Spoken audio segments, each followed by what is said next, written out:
सबसे पहले तो आप लोगों को बहुत बहुत बधाई। आपने बोर्ड पेपर में अच्छा नंबर गेन किया है और आपने मेहनत किया, उसके लिए आप लोगों को जिज्ञासा कोचिंग सेंटर की तरफ से बहुत बहुत बधाई। आपने एक ही मतलब परसेंटेज सेम परसेंटेज लेकर आया, बहुत भाग्य वाली बात है। ठीक है ना, 94% दोनों लोग लेकर आए। तो सबसे पहले आप लोग अपना परिचय दीजिए। ठीक है, तो उसके बाद से कुछ क्वेश्चन है जो बच्चों द्वारा तैयार किए गए हैं, क्वेश्चन जो हमसे पूछा गया और आप लोगों से हम पूछेंगे, उसका जवाब आप लोग बताइए। ठीक है ना, जैसे आपने लिखा है। ठीक है, तो पहले सबसे देखिए मेरा नाम निर्भय गौड़ है और ग्राम बकरा खास है और स्कूल मेरा तो इंटर कॉलेज बकरा इंटर कॉलेज है और कोचिंग सेंटर जिज्ञासा पीसीएम है। और मैंने बोर्ड यूपी बोर्ड के 10th में मैंने 94.83 परसेंटेज हासिल किया है। बस। आप भी अपना परिचय दीजिए। हाँ, तो मेरा शुभ परिचय, मेरा नाम शेखर है। मैं क्लास 10th का स्टूडेंट हूँ, मतलब उसमें मेरा 94.83% हासिल हुए हैं। और मेरा मतलब स्कूल एसबीएम पब्लिक स्कूल है और कोचिंग मैंने यहीं जिज्ञासा कोचिंग सेंटर से किया है। मेरा ग्राम बखरा खास है। तो सबसे पहले कि जब आप लोग का रिजल्ट आया होगा, उस समय आप लोग का जो खुशी था, आपके माता पिता के चेहरे पे जो खुशी था, आपके परिवार के चेहरे पे जो खुशी था, जो मेहनत था, जो संघर्ष था, वो मतलब उस समय कैसा लगा आपको और आपके माता पिता को? तो थोड़ा सा इस पर बताइए। सर सबसे पहले जो लगभग 2 बजे तक हम लोग का रिजल्ट घोषित हुआ, 2 बजे के हमें तो अपना रिजल्ट 2:30 बजे तक भी नहीं मिला था। इतना वो सर्वर डाउन था कि हमको तो मिला ही नहीं। 2:30 बजे के बाद हमारा आया। फिर पापा पूछे, मेरे पिताजी पूछे कि कितना आया है, तो मैंने बताया तो उनको विश्वास ही नहीं हो कि इतना आ सकता है और हमको भी विश्वास नहीं, इसलिए कि हम जो पेपर दे के आए थे तो हमने ये मान लिया था कि इतने से इतना लाना है, इतने के बीच में आ जाएगा। वही लोग कुछ करते हैं कि हमारा इतना एबव आना चाहिए, जब वो नहीं आता है तो बहुत दुखित होते हैं। तो वो नहीं करना है। आपने दिया कि इतना मीडियम में लेके चलना कि इतना आ जाएगा मेरा अच्छा है, ये नहीं है कि इतना ही आए। आपका क्या रिएक्शन था घर वालों का? रिएक्शन तो बहुत खतरनाक था। क्या? जैसा मतलब 2 बजे रिजल्ट आने वाला था, आ गया था 2 बजे। मेरा तो 5 ही मिनट मतलब देखना था, यूपीएमएसपी पे गए, उसका रिजल्ट मतलब अप्लाई किए, अपना मेरा रिजल्ट आ गया। लेकिन जब हम नंबर उसको देखे कि इतना इतना नंबर मिला है, तब तो हमको बिलीव ही नहीं हो रहा था। एक तो मतलब कब आना स्टार्ट हो गया। तो मतलब घर जाके बताएं तो देखिए, मेरी मम्मी मान गई, पापा भी मान गए, मेरी दीदी कर इतना तुम्हारा कभी जीवन में नहीं आ सकता है। कहें ठीक है, मतलब हम बोले रोल नंबर मेरा देख लो, हम उस पर देख लो, तो कह रही है हाँ इतना आया है। तब वो सबसे ज़्यादा खुश तो वो थी, मेरे पापा से और मम्मी से ज़्यादा वो खुश थी। लेकिन एक बात और है कि नहीं, एक मूवी है 3 इडियट, तो कहा जाता है कि दोस्त अगर जो फेल हो जाए तो दुख होता है, और दोस्त अगर जो फर्स्ट आ जाए तो बहुत दुख होता है। तो ऐसा कोई ऐसा कोई एक्सीडेंट नहीं हुआ होगा? हाँ, हुआ था ऐसा। क्या हुआ, दोनों का सेम ही दुख आया था। मतलब ऐसा नहीं कि मान लीजिए अगल बगल रहने वाले, जैसे सब लोग देखते हैं साथी में खेल रहा है, साथी में रह रहा है, साथी में घूम रहा है, बशर्ते आप कमरे में कितना मेहनत करते हैं अंदर जाकर, वो डिपेंड करता है आपका रिजल्ट। तो ऐसा हुआ था कि कई लोग देख रहे हैं घूमे रही थी, कई लोग का ऐसा होता है सरप्राइजली हो जाता है। ठीक है ना, और कई लोग का रहता है कि दिखता है कि चलो इसका आएगा नंबर, तो आएगा, कुछ ना कुछ आएगा। ठीक है, तो इसलिए आप लोग से यही क्वेश्चन है कि मैथ में, आप मैथ की जब आप तैयारी किए थे तो क्या टेस्ट देने से फ़ायदा हुआ? फ़ायदा हुआ तो कितना फ़ायदा हुआ? टेस्ट आपके मैथ के रिवीजन में या मैथ में क्या प्रभाव डालता है? क्योंकि बहुत सारे लोग क्या करते हैं, सिर्फ सिलेबस पूरा कर लिए और ना ही रिवीजन करते हैं, ना ही सिलेबस आपका पढ़ते हैं, फिर उसका रिवीजन करना बंद कर देते हैं। परीक्षा आता है तो जल्दी रिवीजन करके चले जाते हैं। तो उससे आपने कैसे हैंडल किया, कैसे नहीं मैथ को? सर जो वो मैथ का टेस्ट की बात कर रहे हैं, तो टेस्ट से वो होता है रिवीजन हो जाता है। जो क्वेश्चन हमें आते हुए भी अगर टेस्ट में नहीं होता है तो हमको देखना पड़ जाता है कि हम क्वेश्चन गलत कैसे कर दे आते हुआ भी। तो उसमें रिवीजन सबसे मेन पॉइंट टेस्ट का यही होता है कि रिवीजन हो जाता है और ये भी पता चल जाता है कि हमारी पोजीशन क्या बढ़ रही है कि घट रही है, वो भी हो जाता है। और मैथ में तो लगभग 3 से 4 बार तक मेरा रिवीजन हुआ था, पूरे चैप्टर का मान सकते हैं। इसलिए कि जो एनसीईआरटी का बुक है, क्वेश्चन लगभग एनसीईआरटी से ही पूछा गया था। एक दो क्वेश्चन ऐसा था जो आउट ऑफ सिलेबस था, उसको भी हम लोगों ने किया था। और एनसीईआरटी से ही लगभग क्वेश्चन आए हुए थे, बेस्ड ऑन उस पे था, कॉन्सेप्ट पे बेस्ड था क्वेश्चन। तो क्या आपने अनसॉल्व सॉल्व किया? अनसॉल्व सॉल्व किया तो उसका कितना फ़ायदा हुआ? क्या जो बाहरी क्वेश्चन आया था उससे फ़ायदा हुआ कि नहीं हुआ? हाँ, तो जो अनसॉल्व उसमें से मतलब जो पेपर आया था इस बारी का, उसमें अनसॉल्व से 2-3 क्वेश्चन आए थे। और मतलब रिवीजन तो करना ही है, मैंने मैथ में 2-3 बार रिवीजन किया है। उस तरह तो मैं यहाँ कोचिंग पे हर महीने मासिक टेस्ट होता था, साप्ताहिक टेस्ट होता था, मतलब टेस्ट देने से बहुत बेनिफिट है, मतलब ये। तो सबसे पहले तो हम यही कहेंगे कि लोग क्या करते हैं, सिर्फ रिवीजन कर लेते हैं और टीचर का काम यही होता है सिर्फ बता देना, समझा देना। अब अगर जो कोई भी स्टूडेंट अगर जो उस पथ पे लगातार नहीं चलेगा तो कैसे उसके लिए वो पथ आसान तो होगा नहीं। तो आपने मेहनत किया तभी आया, पढ़ाया तो सभी लोग को जाता है, लेकिन जो उस पर मेहनत करे, जो उस पर फोकस करे उसी को आएगा। जैसे कि आप महाभारत देखे होंगे, महाभारत में भी तीर चलाना किनको आया था? सबसे अर्जुन को सबसे अधिक धनुर्धर बने, सिखा तो सबको रहे थे ना द्रोणाचार्य जी। लेकिन वही बात है कि आप लोग को सिर्फ पढ़ाना इतनी नहीं है, आप लोग घर पर रिवीजन कीजिए तभी आएगा ये स्कोर। तो सबसे पहले अब आते हैं, मैथ हो गया। मैथ में आप बोर्ड में लिखते समय किन किन बातों का ध्यान रखें, क्या करें क्या ना करें बोर्ड की कॉपी लिखते समय? बोर्ड की कॉपी में सबसे पहले तो क्वेश्चन पेपर आया, क्वेश्चन पेपर को हमने 10-15 मिनट एकदम अच्छे से पढ़ लिया कि कौन सा क्वेश्चन कैसा है, किस पे कितना टाइम हो सकता है। उसका कैलकुलेशन करने के बाद हमने एमसीक्यूज पहले कर लिया, एमसीक्यूज करने के बाद ओएमआर शीट पे भर के उसको साइड में कर देते हैं कि ओएमआर से मतलब हट जाता है। नहीं तो अगर लास्ट में करेंगे तो जल्दी जल्दी में वो मार्का सीरीज छूट जाएगा, मार्का सीरीज अगर छूट जाएगा तो गड़बड़ हो सकता है, पेपर एमसीक्यूज हमारे चेक भी नहीं हो पाते हैं।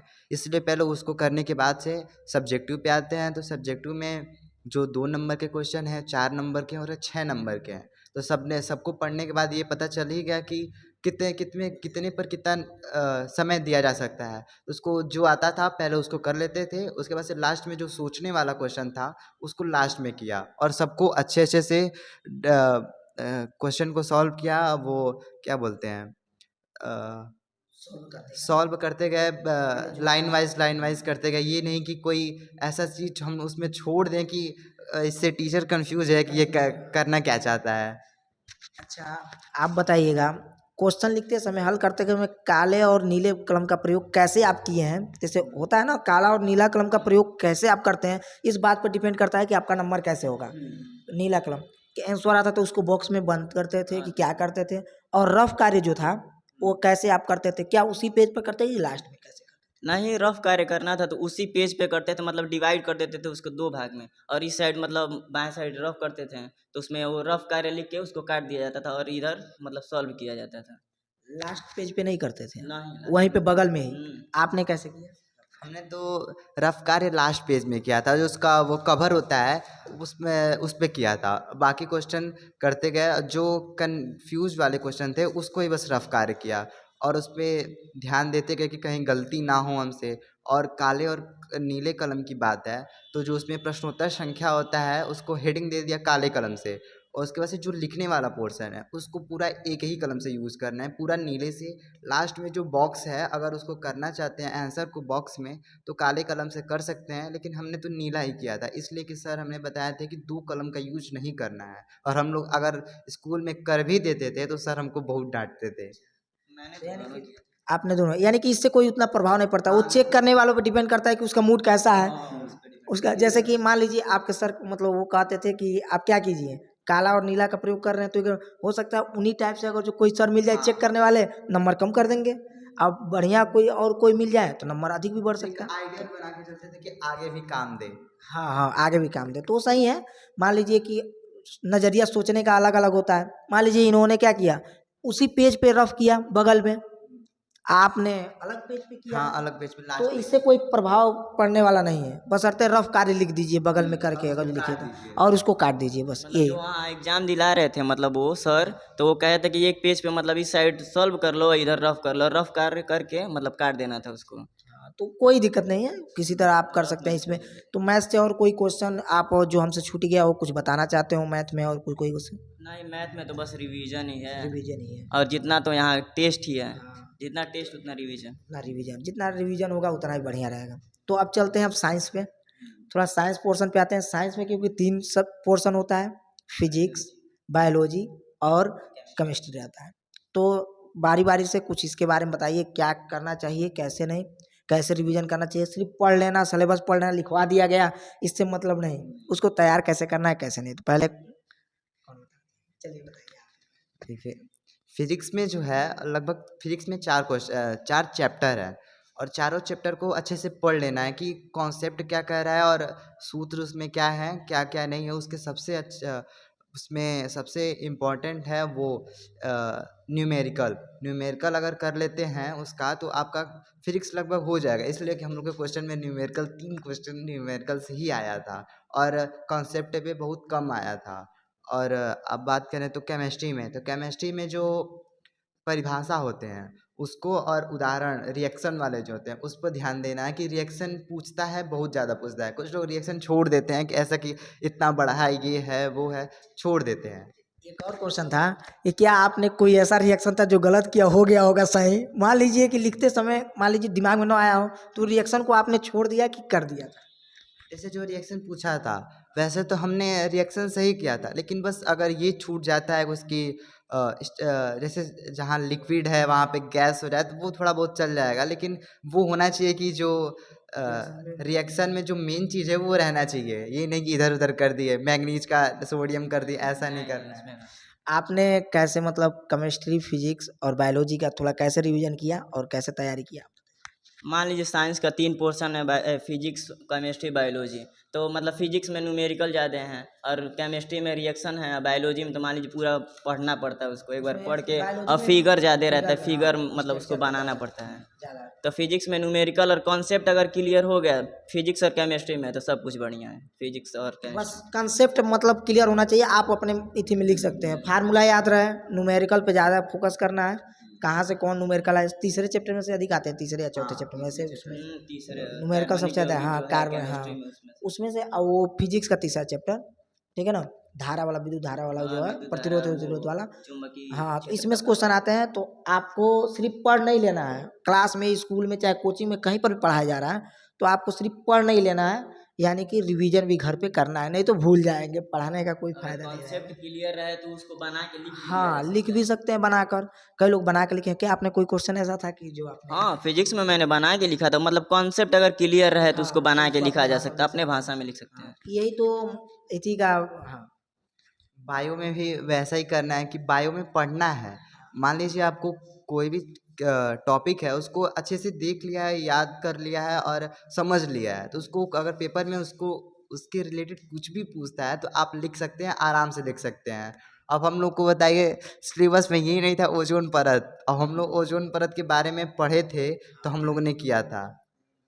बहुत सारे क्वेश्चन ऐसे आते हैं कि जो बोर्ड में ऐसे दे दिए जाते हैं, बहुत सारे क्वेश्चन ऐसे दे दिए जाते हैं कि जो आपको कंसेप्ट से रिलेटेड रहते हैं, ऐसा नहीं हुबहू क्वेश्चन वही लिखवाया गया, हुबहू क्वेश्चन वही पढ़ाया गया हो। क्वेश्चन भी नहीं रहता बहुत है, सारे सब क्वेश्चन, पूछते हैं ऐसे, हाँ बस बहुत सारे, कॉन्सेप्ट अगर क्लियर है तो उसको तो आप सब लिख सकते सकते हैं। हैं, ठीक है ना। तो अब हो गया, अब चलिए बात करते हैं हिंदी और अंग्रेजी, क्योंकि हिंदी में फेल तो सब में फेल, ठीक है। तो इस बात को तो ध्यान आपको रखना पड़ेगा। हिंदी में कैसे आपने तैयारी किया, क्या क्या कंसेप्ट को ध्यान दिया और कैसे स्कोर आपने गेन किया, तो सबसे पहले आप बताएंगे, बताइए कैसे हिंदी में आपने कैसे तैयारी किया, तैयारी करते समय क्या? हिंदी में तो मान लीजिए 20 एमसीक्यू और मतलब ग्रामर है, मतलब व्याकरण, और वो लिखने वाला मतलब सेक्शन है। तो उसमें मतलब एमसीक्यू में जो पद्य और गद्य का आता है 5-5 एमसीक्यू, उसको तो याद ही करना है, मतलब वो याद करना पड़ता है। और ग्रामर में मतलब उस पूरा पढ़ना पड़ता है। और जो निबंध का बात है उसमें एक बार जो भी निबंध है उसको एक बार बढ़िया से पढ़ लीजिए और अपने भाषा में उसको लिख दी, लेकिन हेडिंग मतलब उसमें ज़रूरी है, हेडिंग बाय हेडिंग। और पत्र का मेथड होता है, उस मेथड से लिखे तो नंबर मिलता है। और वो आता है सारांश आता है शायद, वो मेवाड़ मुकुट से, वो भी हाँ, तो वो मतलब तो सब लिखना ही पड़ेगा हिंदी। और आप कुछ बताना चाहेंगे जो इनके अलावा जो छूट गया हो कुछ और? हिंदी में जो पद्य और गद्य वाले हैं, जो लाइन कर दिया जाता है, रेखांकित कर दिया जाता है कई बच्चे, उसको, बहुत सारे बच्चे उसको छोड़ देते हैं, कहते हैं कैसा है कैसा नहीं, कुछ नहीं, अपने भाषा में उसको लिखना रहता है, बस अपने भाषा में लिखिए। वही है, उतार भी दो तो उसमें नंबर सबसे मिलेगा। पहले सर जानते हैं, पहले हम लोग को पता करना पड़ता है कि पेपर में कौन सा क्वेश्चन कैसा पूछने वाला है। हमको अगर पेपर का पूरा पेपर का सिलेबस और जो सिलेबस है वो अगर हमको पता चल जाए कि क्या है, कैसे पूछने वाला है, तो हम लोग कर ले जाएंगे। कुछ लोगों को तो ये भी नहीं पता चलता है कि पेपर में क्या पूछने वाला है, लेकिन बोर्ड साफ साफ यूपीएमएससी पे दे देता है कि इससे रिलेटेड ही पूछा जाएगा, ऐसा पेपर होगा, मॉडल दे देता है कि गड़बड़ी ना हो बच्चों से। लेकिन कुछ लोग देखते ही नहीं है कि क्या पूछने वाला है, और पेपर में आने पर कहते हैं ये क्वेश्चन पता नहीं कहाँ से दे दिया, ये कर दिया। ये सब चीज़ें होती हैं। तो अब इंग्लिश के बारे में थोड़ा पूछ लेते हैं कि इंग्लिश में आपने तैयारी करते समय किन किन बातों का ध्यान रखा, और सबसे पहले इंग्लिश में किन पोर्शन पे सबसे ज़्यादा ध्यान रखना चाहिए? क्योंकि हिंदी इंग्लिश का क्वेश्चन आंसर लगते हैं रटने सब लोग, तो रटने से क्वेश्चन आंसर रटने से थोड़ी हो पाएगा, कंसेप्ट क्लियर होना चाहिए उसका। तो कैसे आपने तैयारी? तो मतलब इंग्लिश का जो राइटिंग सेक्शन था, मतलब हर एक चैप्टर का मैंने समरी पढ़ा था एक बार पूरा, उस बुक को मतलब हिंदी इंग्लिश पूरा मिला के पढ़ लिया था उसको। और मतलब ट्रांसलेशन बढ़िया रहना चाहिए अगर लिखना है तो इंग्लिश में, तो मतलब उसको पढ़ लिए थे, कहानी मतलब समझ लिए थे, और अपने मन जो क्वेश्चन था उसको पढ़ के उसका हिंदी में व्याख्या करके मतलब वो लिख देते थे आंसर उसका, मतलब बना के लिख देते थे, वो छोटा है चाहे बड़ा। और निबंध का भी यही था, ऐसे जो था इंग्लिश में वो भी बना ही के लिखे थे, तब भी नंबर मिला पूरा। तो आपने इंग्लिश में क्या किया, कैसे? इंग्लिश में सर जो राइटिंग सेक्शन है उसमें बहुत सारे सर बोलते थे अगर ग्रामर पे अगर आपने फोकस कर लिया, अगर ग्रामर पूरा कर लिया तो आपका नंबर ऊपर उठ सकता है, अगर ग्रामर में कम हुआ तो पूरा नंबर ही कम हो जाए। इसलिए कि राइटिंग सेक्शन में ग्रामर को छोड़कर जो भी है, निबंध हैं, ऐसे हैं, एप्लीकेशन हैं, और राइटिंग सेक्शन में वो है चैप्टर से है, चैप्टर से जो क्वेश्चन आते हैं वो तो लगभग सभी लोग करते हैं। वही जो ग्रामर सेक्शन है वही बहुत कम लोग करते हैं। यदि आपने उसको वैसा किया, उसको कर लिया, तो आपका नंबर ऊपर उठ जाएगा आसानी से। यानी कुल मिला जुला कर है कि आप ग्रामर पर ध्यान दीजिए, व्याकरण आपका सही रहेगा, ग्रामर सही रहेगा, तो आप बना के भी क्वेश्चन पर सिर्फ कहानी आप जानते हैं तो उसके आधार पे आप लिख सकते हैं, सब चीज़ कर सकते हैं। ग्रामर पोजीशन नहीं सही गलत होना चाहिए, ठीक है ना, वो आपका सही होना चाहिए। तो अब सामाजिक विज्ञान पे थोड़ी सी बात कर लेते हैं। हिंदी हो गया, इंग्लिश, सब विषय लगभग हो गया है। अब सामाजिक विज्ञान और कला पे बात कर लेते हैं। तो सबसे पहले सामाजिक विज्ञान में आप करते समय, लिखते समय किन किन बातों का ध्यान रखें, कैसे कैसे किए? सामाजिक विज्ञान में जो 20 एमसीक्यूज़ हैं, 40 नंबर का लिखने वाला है और 10 नंबर का मैप है। तो हमें क्या करना है कि पूरे चैप्टर को पढ़ना है और एमसीक्यूज़ की तैयारी भी करनी है। इसलिए कि एसएसटी में एमसीक्यूज़ कहीं से भी उठा के दे दिया जा सकता है, तो उसको एमसीक्यूज़ को तैयार करना ही है। और राइटिंग सेक्शन में जो है उसका, तो हम लोगों ने कुछ ही क्वेश्चन, 16 क्वेश्चन था जिसमें से 8 करना था। उसमें से 1-2 क्वेश्चन बस रिलेटेड था कि हमने क्वेश्चन पढ़ा है, बाकी सारे क्वेश्चन टॉपिक हमने पढ़ा था लेकिन वो क्वेश्चन देखा भी नहीं था। यदि हमने बुक को पढ़ा है एसएसटी को, तो हम लोग आसानी से कर ले जाएंगे। और मैप का तो ध्यान देना ही है, मैप पे इतने सारे चीज़ हैं उसको याद भी करना है। तो यदि हम शुरू से मैप को लेते चलें तो आसानी से 10 में से तो 8 आराम से ही हम लोग ले सकते हैं। नहीं, बढ़िया है। और आप एसएसटी जो कुछ छूट गया हो, कुछ बताना हमसे चाहें? क्या छूटा है, ये तो बता ही दिए हैं। मतलब वो मतलब 20 एमसीक्यू आता है और 40 नंबर का राइटिंग सेक्शन आता है। तो इन्होंने तो मान लीजिए लॉन्ग क्वेश्चन 3-3 पेज का लिखा, वही मैंने 2-2 पेज का लिखा। और इन्होंने 4 नंबर का जो 2-2 पेज का लिखा, हम 1.5 पेज, मतलब 1.5 पेज जाता था, 1 पेज 1.5 पेज उतना है। अब मैप का तो मान लीजिए मैप में बता देता है कि इसके अंदर से ही आएगा, मतलब मैप में क्या आएगा, सिविक्स से आएगा नहीं, इकोनॉमिक्स से आएगा नहीं, आएगा जियोग्राफी से और हिस्ट्री से। 5-5 नंबर का दोनों में से पूछते हैं सब, तो वो बता देते हैं सब इसके अंदर से आएगा, मतलब चैप्टर तो दिया ही रहता है। अगर वो पूरा पढ़ लिया जाए बढ़िया से तो मैथ भी क्लियर हो जाएगा, एमसीक्यू भी क्लियर हो जाएगा। लेकिन जो वो सिविक्स का, इकोनॉमी का जो आता है वो परसेंट वाला, पता नहीं क्या, इस बार 3 क्वेश्चन ऐसा दिया था कि दिमाग में नहीं घुस रहा था, वो तुक्का मार के आए थे। हो सकता है तुक्का भी सही हो सकता है, अब पता ठीक है ना, लेकिन नहीं आता तो क्या करेंगे, छोड़ेंगे थोड़े, लिख कर आइए। हाँ, माइनस मार्किंग एक भी क्वेश्चन छोड़ना नहीं है, बस ये भी ध्यान में रखना पड़ेगा कि एक भी क्वेश्चन छोड़ना नहीं है, लिखना है, कुछ ना कुछ उसके बारे में जानते हो रिलेटेड करके लिखना ही लिखना है। जो नहीं आता है उसको भी लिखना है। ये नहीं करना है कि हमको तो नहीं आता, पहले ही हेडेक लेकर बैठ गए कि हमको तो आता ही नहीं, आधा पेपर नहीं आता है। जो आता है उसको करने के बाद जितना समय बचता है सब लिखिए, सब लिखिए। एसएसटी ऐसा पेपर है, मतलब एसएसटी ऐसा ही मतलब पेपर है कि जिसमें बना के भी लिखा जाए तो उसमें नंबर पूरा मिलता है। बस उस मतलब लिखने का तरीका बढ़िया रहना चाहिए, राइटिंग पे भी नंबर मिलता है उस पर। नेता लोग यही करते हैं ना टॉपिक पकड़ लेते हैं, उस पर कितना कितना घंटों बहस करते हैं। हाँ, यही होता है कि अगर आप यूपीएससी की भी तैयारी करने जाते हैं तो ऐसा थोड़ा टॉपिक पकड़ कर बस आप लिखना शुरू कर दीजिए, टॉपिक जानिए तो इतना थोड़ी ना कंसेप्ट सब याद रहता है, कितना पेपर देना पड़ता है, इतना पेपर रहता है, इतना नहीं। तो हम जानते हैं, आशा करते हैं कि यही रास्ते पे आप लोग भी चलेंगे अगले जाके। आपके मन में क्या है क्या नहीं, तो सब विषय सब्जेक्ट हो गया। तो आप कितना घंटा, सबसे बड़ी बात होती है आप कितना घंटा मतलब पढ़ते थे घर पे, किन किन विषय को सबसे ज़्यादा पढ़ते थे, किन विषय को सिर्फ पेपर के समय पढ़ना शुरू किया, किन विषय पर कितना ध्यान देते थे, ये भी बताइए। सर देखिए, सबसे ज़्यादा ध्यान हमने मैथ और फिजिक्स पे दिया, इसलिए कि मैथ और फिजिक्स में न्यूमेरिकल है। यदि एक भी न्यूमेरिकल थोड़ा सा भी गलत होता है, माइनस प्लस या कुछ भी ऐड करने में, सब्ट्रैक्ट करने में, तो वो गड़बड़ हो जाता है। उस पर ज़्यादा ध्यान देना है। और बाकी सारे सब्जेक्ट हैं, ध्यान देना है, मतलब कि रोज़ उसको हर एक, ऐसा कोई नहीं है कि ऐसा सब्जेक्ट छोड़ देना है। रोज़ थोड़ा बहुत 1 पेज 2 पेज पढ़ते रहना है। और लास्ट में आकर अगर तैयारी करना चाहते हैं तो तैयारी कर भी सकते हैं, इसलिए कि उधर जो भारी वाला जो सिलेबस है वो हमने पीछे ख़त्म कर चुका है। तो जो आसान वाले हैं इधर कवर कर लेंगे और सबका प्रैक्टिस करते रहेंगे। ये नहीं कि अभी ये पढ़ लिए तो इसको छोड़ देना है, इसको पढ़ लिए तो उसका बीच बीच में रिवीजन भी करना है, तभी आगे नंबर आएगा। आप कुछ बताएंगे। तो मतलब क्लास 10th में मतलब 6 सब्जेक्ट है पूरा, तो उसमें हम कला तो उसको छोड़ ही दिए थे। मतलब कला हम एकदम लास्ट में, जब 1 महीना बचा था कला को, उस समय पढ़े थे। हिंदी तो मान लीजिए स्कूल में हम पढ़ते ही थे, हिंदी हुआ, इंग्लिश हुआ, SST घर भी पढ़ते थे, स्कूल में भी। मैथ और मतलब साइंस, इसको हम पहले मतलब एक बार पढ़ चुके थे पूरा, स्टार्टिंग से लेकर एंड तक। फिर एक बार और पढ़े थे उसको, और जो मैथ है और साइंस है उसका दोनों अनसॉल्व, मतलब उसका बार बार रिविजन किए थे अनसॉल्व का। अनसॉल्व से बहुत बेनिफिट है अगर एक तरह से देखा जाए तो। जो है कुछ लोग ये करते हैं ना कि मान लीजिए 6 सब्जेक्ट हैं, तो 6 में से किसी सब्जेक्ट को हीन नज़रिए से देखते हैं कि ये का पढ़ें, ये नहीं। लेकिन 10 में है, आराम से 6 सब्जेक्ट हैं, सभी सब्जेक्ट को मज़े से पढ़ना है, सब में इंटरेस्ट के साथ पढ़ना है, समझना है, सभी सब्जेक्ट को ध्यान देना है कि इसमें क्या होता है। ये ना पता चले कि आपने यूपी बोर्ड 10th में इतना लाए हैं, ये सब्जेक्ट पढ़े हैं, आगे जाके आपसे पूछ लिया जाए कि इस सब्जेक्ट के बारे में बताइए, तो आप क्या बोलेंगे? कि आप तो यही बोलेंगे कि आपने ये सब्जेक्ट पढ़ा है तो उसमें कुछ तो पढ़ना ही पड़ेगा। ये नहीं कि पूरा ही छोड़ दें हम लोग सब्जेक्ट। हाँ, छोड़ने का ही मतलब नहीं, 100 नंबर का वो भी है, 100 नंबर का वो भी है, बस पढ़ना किस तरह वो तो। हाँ, सब विषय पर बराबर ध्यान देना पड़ेगा, लेकिन ये है कि कुछ विषय ऐसे हैं कि ज़्यादा प्रैक्टिस करने से ही आते हैं। मैथ और साइंस हो गया, अब बाकी थोड़ा बहुत पढ़ेंगे, थोड़ा मेहनत करेंगे तो हो जाएंगे, याद करने वाला सब्जेक्ट है।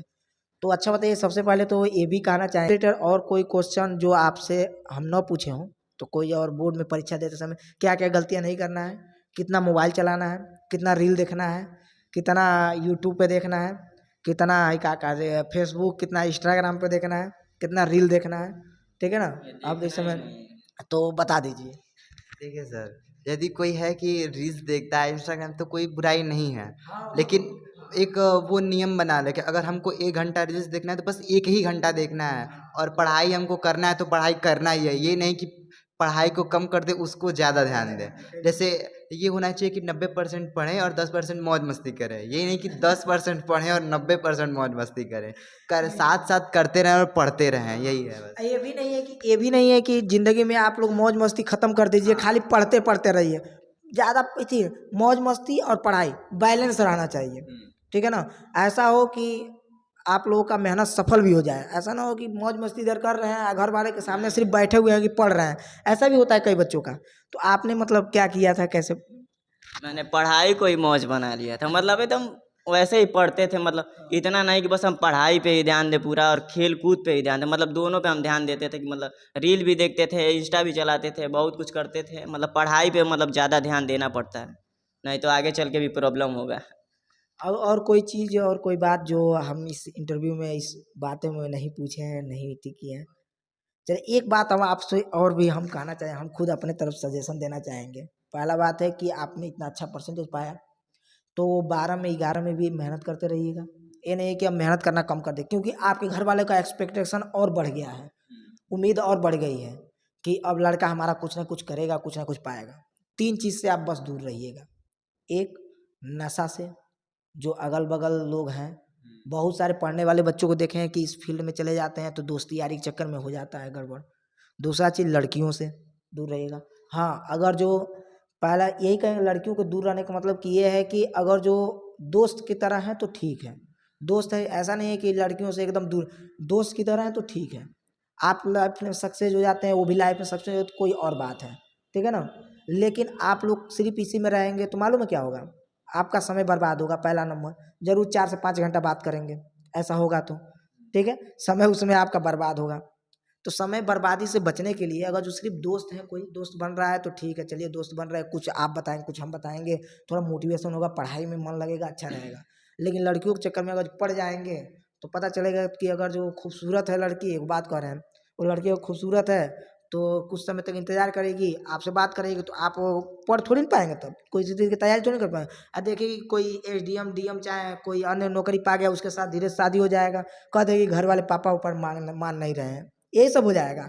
आप लोग का जीवन क्या हो जाएगा, खराब हो जाएगा। आप देवदास बन गए, इधर उधर घूम रहे हैं, ले इधर टकराए उधर टकराए, क्या हो गया जिंदगी में, क्या पहले थे, आए समझ में। तो यही सब होगा। लेकिन अगर जो कोई ऐसा है जीवन में, कोई ऐसा दोस्त बन जाता है कि बढ़िया है, चलिए हमारे लाइफ में साथ दे रहा है, अगर जो हम नहीं पढ़ रहे हैं तो डांट रहा है, बोल रहा है क्यों नहीं पढ़ रहे हो, ये सब पढ़ाई में भी साथ दे रहा है, पढ़ाई में साथ है, ठीक है, पढ़ने में डिस्टर्बेंस नहीं हो रहा है। जब भी आप से अगर जो उसकी दोस्ती की तरह बात होती है तो पढ़ाई को लेकर ही बात होती है और कोई बात नहीं होती है, बहुत कम ही कोई और बात होता है, तब ठीक है, नॉर्मल है, ठीक है। लेकिन ऐसा हो कि ले 2 घंटा 4 घंटा लेके इतनी कर रहे हैं, बात कर रहे हैं, चाहे लड़कियों के चक्कर में पड़ गए, ये सब चीज़ें आपके पास आएंगी, देखना आएंगी, और हट कर जब आएंगी तो इसके बाद से अब 11 में क्या मतलब कौन सा सब्जेक्ट आपको लेना है और कैसे तैयारी करना है, इसके बारे में थोड़ा बता दीजिए। सर 11 में तो मैथ से पढ़ना है। मैथ में फिजिक्स केमिस्ट्री मैथ हिंदी और इंग्लिश 5 सब्जेक्ट हैं, उसी से हमको पढ़ना है।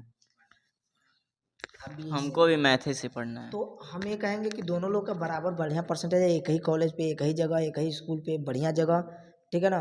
आप लोग बढ़िया जगह स्कूल में एडमिशन एक ही साथ करिए और अच्छे दोस्त बने रहिए हमेशा, और एक दूसरे का हेल्प करते रहिए पढ़ाई में, पढ़ाई से रिलेटेड, ठीक है। क्योंकि बराबर परसेंटेज आया है तो बराबर, ठीक है ना। तो आशा करते हैं कि आपको यह इंटरव्यू बढ़िया लगा होगा, आपको इससे बहुत सारे बेनिफिट होंगे। और भी कोई क्वेश्चन हो और भी कोई सवाल हो तो कमेंट बॉक्स में जरूर कमेंट कीजिए। और आप लोग जिज्ञासा पीसीएम को क्या कीजिए, सब्सक्राइब कीजिए और वीडियो को क्या कीजिए, शेयर कीजिए, ताकि आप क्या जो हाई स्कूल में पढ़ रहे बच्चे वो भी अच्छा नंबर ले आ सकें। तो मिलते हैं अगले वीडियो में, तब तक के लिए जय हिंद।